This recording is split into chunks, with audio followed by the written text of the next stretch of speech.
اور روایات موجود ہے۔ اہل تشیع کے ہاں ہے بہت ساری آیات، روایات، فضیلت جناب زہرا سلام اللہ علیہا کے حوالے سے، لیکن اہل سنت کے ہاں 49 سوروں کے اندر 135 سے زائد آیات موجود ہے جو آپ کی عظمت اور آپ کی فضیلت بیان کر رہی ہے۔ وہ آیت انہی کی طرف اشارہ ہے۔ اگر ہم ان تمام آیتوں کی طرف رجوع کریں، دیکھیں تو ان کو ہم 4 حصوں میں تقسیم کر سکتے ہیں۔ ان کو 4 حصوں میں تقسیم کیا جا سکتا ہے۔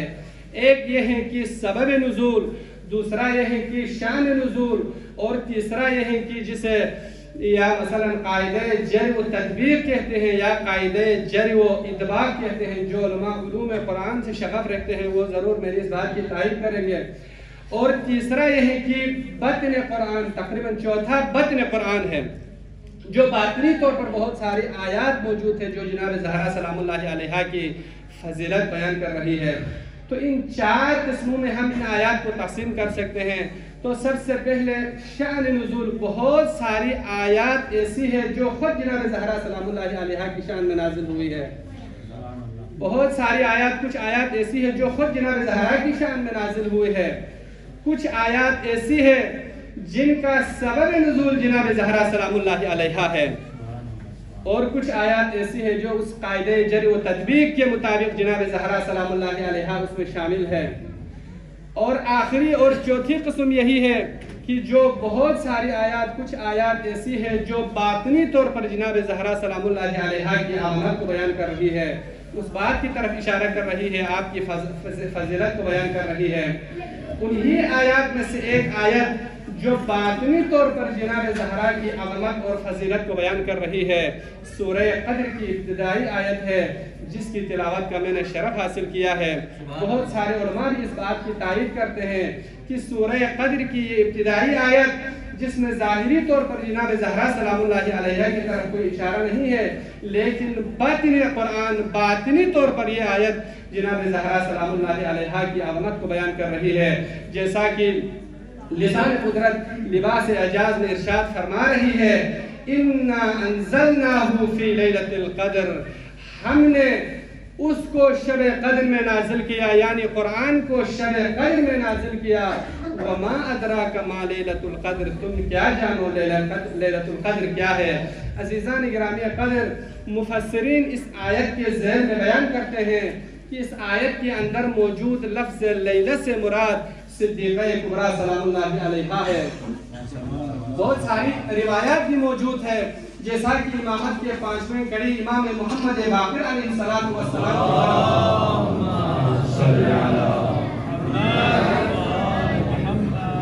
نسبت دیتے ہوئے بہار میں روایت موجود ہے۔ آپ فرماتے ہیں اس آیت کے تناظر میں، اس آیت کے بارے میں آپ کا ارشاد موجود ہے۔ آپ فرماتے ہیں ان فاطمہ ہی لیلۃ القدر، بے شک فاطمہ لیلۃ القدر ہے۔ اس کے علاوہ تفسیر فرات الکوفی میں فرات بن ابراہیم کوفی نے صفحہ نمبر 581 میں اس بات کی طرف اشارہ کیا ہے، اس سورہ قدر کے اندر موجود لفظ لیلہ سے مراد ذات گرامی فاطمہ الزہرا سلام اللہ علیہا ہے۔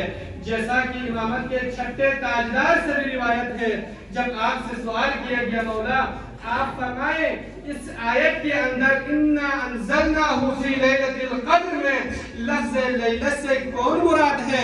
اس وقت آپ نے فرمایا مَعْنَ اللَّيْلَ هِيَ فَاطِمَةُ الزَّهْرَا سلام اللہ علیہا۔ اس آیت کے اندر موجود لیلہ سے مراد ذات صدیقہ کبریٰ سلام اللہ علیہا ہے۔ سبحان اللہ، ماشاءاللہ۔ اور اسی مطلب کی مزید نقاب کشائی کرتے ہوئے، مزید وضاحت کرتے ہوئے امامت کے 6 تاجدار ایک اور جگہ پر ارشاد فرماتے ہیں من عرف فاطمہ فقد ادرک لیلۃ القدر، جس نے زہرا کو حق کے ساتھ پہچانا گویا اس نے شب قدر کو درک کیا۔ جس نے زہرا کو پہچانا گویا اس نے شب قدر کو درک کیا۔ عزیزان گرامی قدر، آخر سوال تو بنتا ہے نا، آخر شب قدر میں ہے کیا؟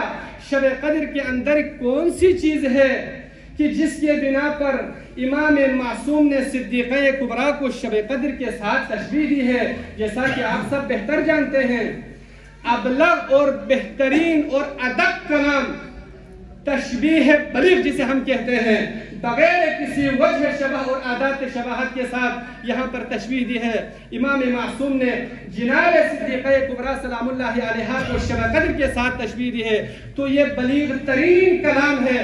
تو سوال تو ضرور بنتا ہے کہ شب قدر کے اندر کون سی چیز ہے، کون سی خصوصیت ہے، کون سی فضیلت رکھی ہے؟ امام معصوم نے صدیقہ کبریٰ کو شب قدر کے ساتھ تشبیہ دی ہے۔ تو خود قرآن مجید فرقان حمید آواز دے رہا ہے، اِنَّا أَنزَلْنَاهُ فِي لَيْلَةِ الْقَدْرِ، ہم نے قرآن کو شب قدر میں نازل کیا ہے۔ تم کیا جانو شب قدر کیا ہے؟ عزیزان گرامی قدر، اگر عصمت کی زبان میں قرآن کے اعتبار سے اگر فاطمہ کو بھی تعبیر کی جائے تو یہ ایک جملے میں تعبیر بنتی ہے، وَمَا أَدْرَاكَ مَنْ فَاطِمَةٌ، تو کیا جانو فاطمہ کون ہے؟ سبحان اللہ، سبحان اللہ، ماشاءاللہ۔ اگر فاطمہ کو ایک جملے میں اگر ہم تعبیر کریں شب قدر کے ساتھ جو نسبت دی ہے اس سلسلے میں، تو یہ ایک ہی جملے میں یہی تعبیر ہوگی، تم کیا جانو فاطمہ کون ہے، فاطمہ کیا ہے؟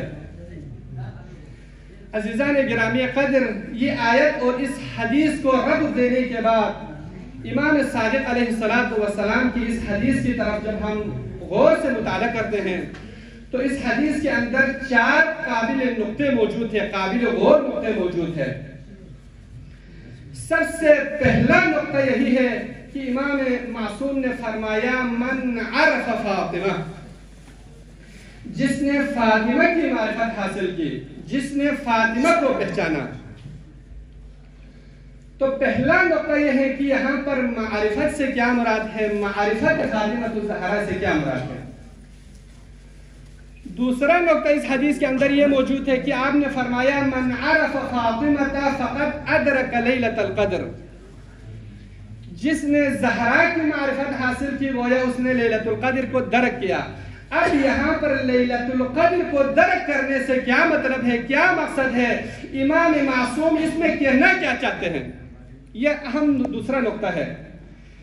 تیسرا نقطہ اس حدیث کے اندر یہ موجود ہے کہ آپ نے تشبیہ دی کہ صدیقہ کبریٰ کو شب قدر کے ساتھ آپ نے تشبیہ دیا ہے، تو اس کے اندر وجہ شباہت کیا ہے جس کی بنا پر امام معصوم نے صدیقہ کبریٰ کو شب قدر کے ساتھ تشبیہ دی ہے۔